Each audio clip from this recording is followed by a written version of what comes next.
दोस्तों, आज हम इस वीडियो के माध्यम से आपको बताएंगे कि पेट्रोल कैसे बनता है। पेट्रोल आज के समय में सबसे बड़ी जरूरत बन चुका है। एक टाइम वो भी था जब पेट्रोल 30 रुपए लीटर का हुआ करता, लेकिन अगर आज देखा जाए तो पेट्रोल के दाम आसमान छू रहे। 30 से 35 लीटर मिलने वाला पेट्रोल आज 100 रुपए से भी ज्यादा के दाम में मिल रहा है। इस समय में इंसान की एक अहम जरूरत बन चुका पेट्रोल की आवश्यकता हर रोज बढ़, और यह बात भी सच है कि जैसे जैसे इनका इस्तेमाल बढ़ता जा रहा है वैसे वैसे इनकी कीमत भी लगातार बढ़ती जा रही है। और भारत में भी पेट्रोल की कीमतों में उछाल आ गया है। आने वाले समय में ये दाम और भी ज्यादा होंगे, ये बात तो पक्की है। बता दे कि जिस स्पीड से हम पेट्रोल का इस्तेमाल कर रहे हैं, अगर हम इसी तरह इसे कंज्यूम करते रहे तो ये आने वाले करीब 40 सालों में खत्म हो जाएगा। बात करें अगर भारत की, तो पेट्रोल दूसरे देशों से इंपोर्ट किया जाता है, यानी कि मंगाया जाता है, और इस वजह से इस पर धुलाई का चार्ज लगता है और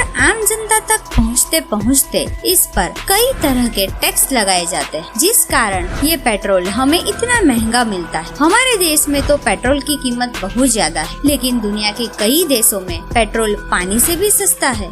जी हाँ, जिन देशों में पेट्रोल का उत्पादन किया जाता है वहाँ पर पेट्रोल की कीमत बहुत कम है, जैसे कि अरब देशों में। लेकिन ये पेट्रोल बनता कैसे है, तो हम आपको इस वीडियो के माध्यम से आज ये बताएंगे। हमारा वीडियो लाइक करने के लिए लाइक बटन दबाएं और हमारे चैनल को सब्सक्राइब करने के लिए सब्सक्राइब बटन दबाएं। तो हम आपको बताते हैं कि पेट्रोल कैसे बनता है। पेट्रोलियम जमीन के अंदर से निकाला जाता है। तो सवाल ये आता है कि यह तेल जमीन के अंदर कैसे बना। तो आपको बता दें कि हजारों लाखों साल पहले पेड़ पौधे और जीव जंतु जमीन के अंदर पृथ्वी पर आए विनाश के कारण दब गए, और बहुत ज्यादा दबाव और गर्मी के कारण यही मृत पौधे और जानवर पेट्रोलियम में बदल गए। इसके बाद इंसान ने जमीन और समुद्र के अंदर पेट्रोलियम के ऐसे भंडार का पता लगाया और समुद्र की चट्टानों से इसे काले तरल पदार्थ को निकालना शुरू किया। आपको बता दे कि ऐसा बिल्कुल नहीं है कि इन्हें सीधे धरती को खोदकर निकाला जाता है। ये अपने प्योर फॉर्म में नहीं होते हैं, यानी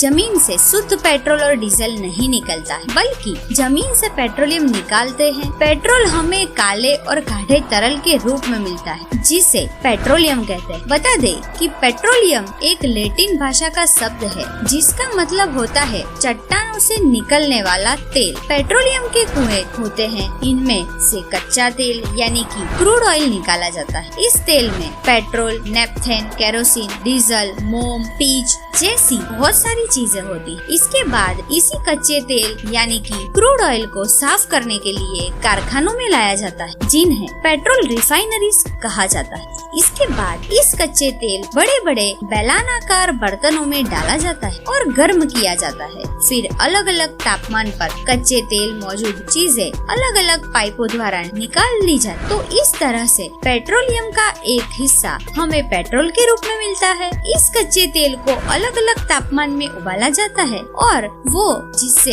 अलग अलग तापमान पर अलग अलग चीजें निकल, जैसे इसे 260 डिग्री सेल्सियस पर उबालने पर डीजल मिलता है, 180 डिग्री सेल्सियस पर केरोसिन यानी कि मिट्टी का तेल मिलता है, 110 डिग्री सेल्सियस पर पेट्रोल मिलता है। इसके अलावा कच्चे तेल से और भी कई चीजें मिलती है, जैसे मोम, ग्लिसरीन, पैराफिन वैक्स और डामर। पेट्रोल को निकालने के बाद इसे ट्रांसपोर्ट किया जाता है, साथ ही इसकी टेस्टिंग भी होती है। इसमें ये देखा जाता है कि कितने ऑक्टेन का पेट्रोल है, और फिर इसे पेट्रोल पंप पर भेजा जाता है। कच्चा तेल समुद्र और जमीन दोनों पर ही मिलता है, लेकिन ऐसा नहीं है कि दुनिया में हर जगह कच्चा तेल हो। दुनिया में कुछ ही जगह है जहाँ से कच्चा तेल मिलता है। अमेरिका और रूस में भी कच्चे तेल का उत्पादन होता है, लेकिन दुनिया में सबसे ज्यादा कच्चे तेल का उत्पादन अरब देशों में ही होता है। पेट्रोल और डीजल का एक बार इस्तेमाल होने के बाद इन्हें दोबारा रिसाइकल नहीं किया जा सकता है, यानी कि ये सिर्फ एक बार इस्तेमाल होने वाली चीज है।